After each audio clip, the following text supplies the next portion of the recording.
Hello everyone and welcome back to another how-to tutorial. In today's video I will show you how to stop Microsoft Teams from opening on startup in Windows 11.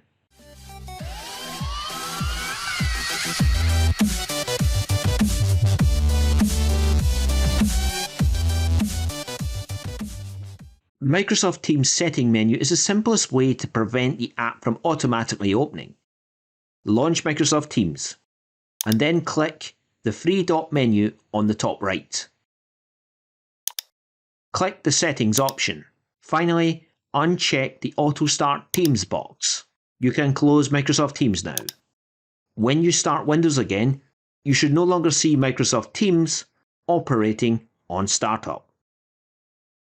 You have been watching a how-to tutorial from David Riley.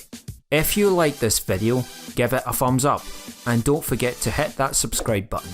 To receive notifications about every new video, you can also turn on the notifications bell by clicking or tapping it. You can also leave a comment down below. Your ideas and suggestions are always welcome. Until the next time, take care everyone.